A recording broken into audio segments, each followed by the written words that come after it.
नमस्कार साथियों। आज हम चर्चा करेंगे भारतीय राज्य व्यवस्था के एक बहुत ही महत्वपूर्ण और उलझाऊ टॉपिक पे, विधेयक।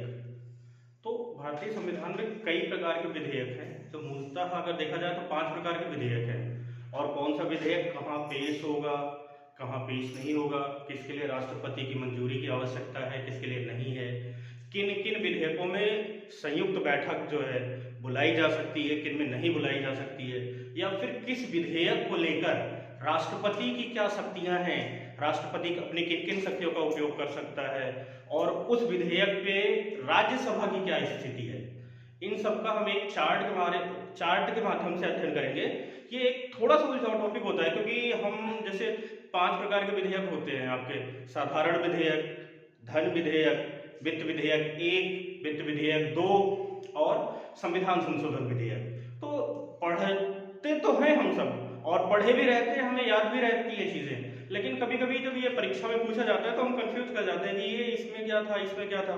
तो इसको हमने कोशिश किया है एक चार्ट के माध्यम से, और आप लोग एक बार इसको ध्यान से देखिएगा। अगर एक बार ये चार्ट आपके समझ में आ गया तो मैं समझता हूँ कि फिर जीवन में कभी इसको दोबारा दोहराने की जरूरत नहीं पड़ेगी, कि आपके लिए लाइफ टाइम याद हो जाएगा। तो इसको मैंने किया है, फिर विधेयक को, ये विधेयक यानी कि बिल, ये भारतीय संविधान में ये कुल 5 तरह के हैं। एक आपका सामान्य विधेयक, दूसरा धन विधेयक, तो और तीसरा आपका वित्त विधेयक 1, और चौथा वित्त विधेयक 2, और ये लास्ट में है संविधान संशोधन विधेयक। तो सबसे पहले तो देखा जाएगा कि अब ये संसद में किस सदन में पेश होगा। जैसा कि हम सभी जानते हैं, भारतीय संविधान में जो संसद है, संसद में 2 सदन है, एक उच्च सदन और एक निम्न सदन, या जिसे लोकसभा या राज्यसभा कहा जाता है। तो साधारण विधेयक जो है ये किसी भी सदन में पेश किया जा सकता है, आपका लोकसभा में भी पेश किया जा सकता है और राज्यसभा में भी पेश किया जा सकता है। तो ये दोनों सदन में पेश होगा, लोकसभा और राज्यसभा। आपका धन विधेयक जो है, धन विधेयक के लिए ये अनिवार्य रूप से सिर्फ एक ही सदन में पेश किया जाएगा, और वो है आपका निम्न सदन या लोकसभा। तो धन विधेयक आपका लोकसभा में पेश होगा, और सेम यही वित्त विधेयक 1 भी होगा। वित्त विधेयक 1 जो है ये भी केवल लोकसभा में पेश होगा। बाकी आपका वित्त विधेयक 2 और संविधान संशोधन विधेयक, ये दोनों किसी भी सदन में पेश किए जा सकते हैं। तो ये प्रश्न कई बार हमारे सामने आता है कि संविधान संशोधन विधेयक किस सदन में पेश होगा, राज्यसभा में किया जाता है, लोकसभा में किया जाता है। तो यहाँ पे आपको सिर्फ ध्यान ये रखना है कि एक धन विधेयक आपका और दूसरा वित्त विधेयक 1, ये केवल लोकसभा में पेश होगा। बाकी शेष तीनों, यानी कि आपका सामान्य विधेयक, वित्त विधेयक 2 और संविधान संशोधन विधेयक, ये तीनों विधेयक आपके किसी भी सदन, यानी कि राज्यसभा और लोकसभा दोनों में पेश किए जा सकते हैं। ठीक, अब आगे दूसरी चीजें, ये तो पहला हमने किया कि किस सदन में पेश होगा। अब दूसरा आप देखेंगे कि इसमें राष्ट्रपति की सहमति की, पूर्व सहमति की आवश्यकता है या नहीं। क्योंकि जो संविधान में कोई भी बिल पेश किया जाता है तो उसमें 2 चीजें होती हैं। पहला कि अगर आपको उसे सदन में पेश करना है, लोकसभा या राज्यसभा कहीं भी, तो पहली बात तो यह है कि आप उसके लिए कुछ ऐसे विधेयक हैं जिनमें राष्ट्रपति की पूर्व सहमति की आवश्यकता है। उसके लिए आपको सबसे पहले राष्ट्रपति की सहमति लेनी पड़ती है कि हाँ, अपना बिल उनके पास आप रखिए, उनसे सहमत लीजिए कि हाँ, ये बिल मैं सदन में पेश करना चाहता हूं और आपकी सहमति है या नहीं है। और एक होता है कि बिना सहमति के भी सीधे पेश किया जा सकता है सदन में। तो उस पर देखेंगे हम, जो आपका सामान्य विधेयक है, सामान्य विधेयक में राष्ट्रपति की पूर्व सहमति की कोई आवश्यकता नहीं है। और दूसरा आपका आता है धन विधेयक। धन विधेयक में सहमति की आवश्यकता है, पूर्व सहमति की आवश्यकता है। बिना राष्ट्रपति की पूर्व सहमति के धन विधेयक सदन में पेश नहीं किया जा सकता है। और वित्त विधेयक 1 जो आता है, ये भी आपका धन विधेयक की तरह है, इसमें भी राष्ट्रपति की पूर्व सहमति की आवश्यकता है। और आगे आपको वित्त विधेयक 2 में कोई आवश्यकता नहीं है, और संविधान संशोधन विधेयक में भी नहीं आवश्यकता है। तो यहां पे देखेंगे सिर्फ 2 में जो चीज ऊपर की किस सदन में पेश होगा, लोकसभा में, तो जो सिर्फ लोकसभा में पेश होता है विधेयक, उसके लिए राष्ट्रपति की पूर्व सहमति की आवश्यकता है। और ये कौन कौन से हैं? सिर्फ 2 हैं आपके, वित्त विधेयक 1 और धन विधेयक। तो ये आपका कंफर्म हो गया होगा। अब तीसरा आता है कि कैसा बहुमत चाहिए। आप जो विधेयक सदन में पारित कराना चाहते हैं, जब पेश करते हैं, तो उसके लिए किस प्रकार के बहुमत से पारित किया जाना चाहिए। तो जो 5 में से 4 हैं शुरू के, ये चारों विधेयक तो साधारण बहुमत होना चाहिए आपका, उपस्थित और मतदान करने वालों में जो जिनकी बहुमत है। लेकिन संविधान संशोधन के लिए आपको विशेष बहुमत की आवश्यकता होती है, इसमें 2/3 सदस्यों की, 2/3 सदस्यों का समर्थन होना चाहिए संविधान संशोधन। और इसमें भी संविधान संशोधन में भी कुछ विषय हैं जो आगे आपको आप डिटेल में देखेंगे तो पता चलेगा कि उनके लिए फिर विशेष बहुमत के साथ राज्यों के अनुसमर्थन की भी आवश्यकता होती है। तो इस तरह से सामान्य विधेयक, धन विधेयक, वित्त विधेयक 1, वित्त विधेयक 2, इनमें साधारण बहुमत की आवश्यकता होती है, और चौथा जो है उसमें आपको विशेष बहुमत और 2/3 की उपस्थिति, सदस्यों की उपस्थिति होनी चाहिए। तो ये आपका कंफर्म हो गया। 3 चीजें देखिए आपने, किस सदन में पेश होगा, तो सामान्य विधेयक किसी भी सदन में पेश होगा, धन विधेयक लोकसभा में पेश होगा, वित्त विधेयक लोकसभा में पेश होगा, वित्त विधेयक 2 किसी भी सदन में पेश होगा, और संविधान संशोधन विधेयक किसी भी सदन में पेश हो सकता है। राष्ट्रपति की पूर्व सहमति, इसमें भी बस 2 हैं, एक धन विधेयक और वित्त विधेयक 1, ये आपका पूर्व सहमति की आवश्यकता है, शेष किसी में नहीं है। और बहुमत देखा जाए तो बहुमत के लिए आपका संविधान संशोधन विधेयक हो गया, उसमें आपको विशेष बहुमत की आवश्यकता होती है, 2/3 सदस्यों का अनुसमर्थन।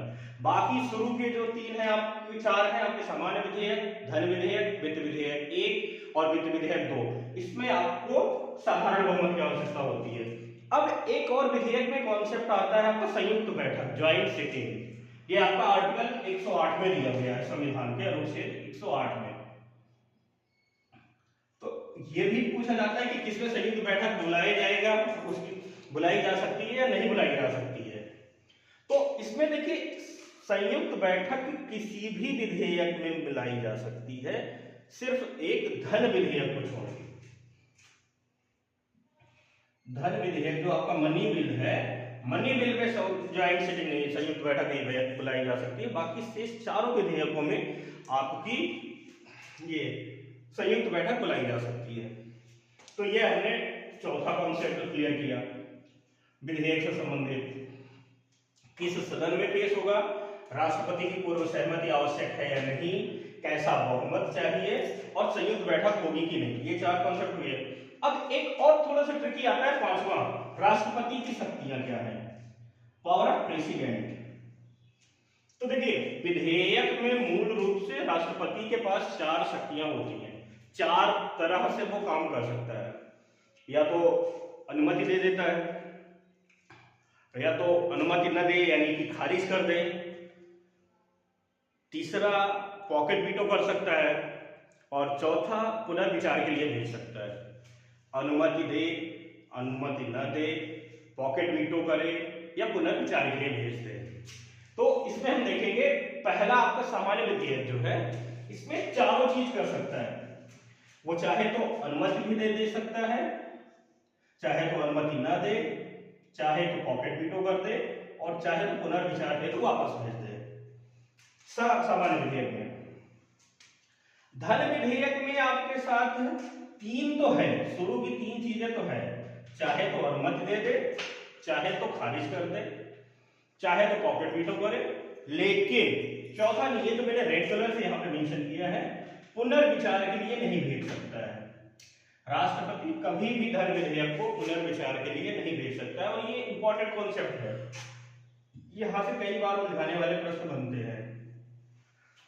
बाकी आपका वित्त विधेयक 1 और वित्त विधेयक 2 दोनों में सेम वही है प्रोसीजर, सामान्य विधेयक की जैसा, चाहे तो अनुमति दे, चाहे तो अनुमति न दे, चाहे तो पॉकेट वीटो कर दे, चाहे तो पुनर्विचार के हेतु वापस कर दे। लेकिन चौथा जो आपका 5वां आता है, संविधान संशोधन विधेयक, ये पहले तो इसमें स्थिति साधारण विधेयक के जैसी थी, शुरू में मूल संविधान लागू हुआ था, लेकिन 24वें संविधान संशोधन से, 24th कॉन्स्टिट्यूशनल अमेंडमेंट से इसको बाध्य कर दिया गया है कि अगर किसी भी तरह का संविधान संशोधन विधेयक पेश किया जाता है सदन में, तो राष्ट्रपति उसकी मंजूरी देने के लिए बाध्य है। तो अब इसका यह है कि राष्ट्रपति अनुमति देने के लिए बाध्य है। शेष 3 में चारों चीजें हैं, अनुमति दे, अनुमति अनुमति न दे, पॉकेट वीटो कर दे या पुनर्विचार के लिए भेज दे। धन विधेयक एक ऐसा है जिसमें या तो वो अनुमति देगा या तो खारिज करेगा और या तो पॉकेट वीटो करेगा, लेकिन पुनर्विचार के लिए नहीं दे सकता है।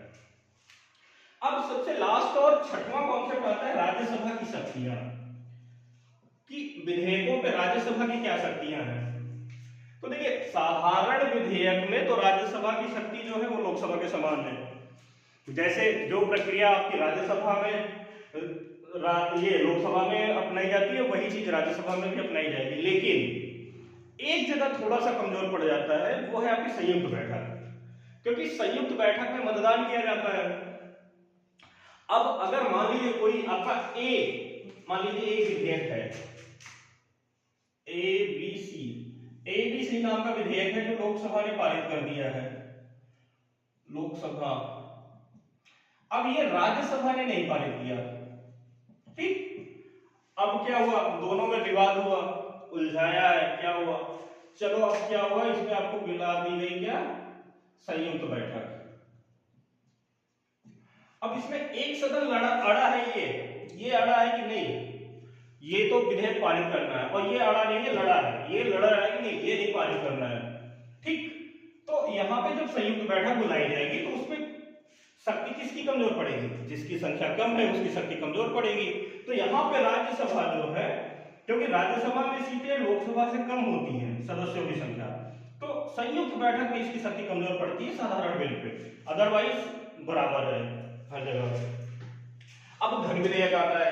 धन विधेयक में राज्यसभा की जो शक्ति है, तो धन विधेयक में राज्यसभा की शक्ति कुछ नहीं है, वो सिर्फ सिफारिश कर सकता है। मान लीजिए जो धन विधेयक पेश किया गया है, अगर उसमें कुछ राज्यसभा को लग रहा है कि नहीं ये संशोधन करना चाहिए, ये युक्त है, ये नहीं है, या इसकी तार्किकता से संबंधित कोई भी प्रश्न उठता है, तो वो सिर्फ सिफारिश कर सकती है कि हाँ इसमें ये किया जाए, और वो भी कब, कितने दिन में, 14 दिन के भीतर।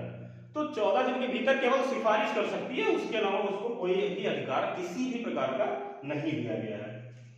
तो ये राज्यसभा की शक्ति का हो गया इसमें धन विधेयक में। अब अगला आता है आपका वित्त विधेयक।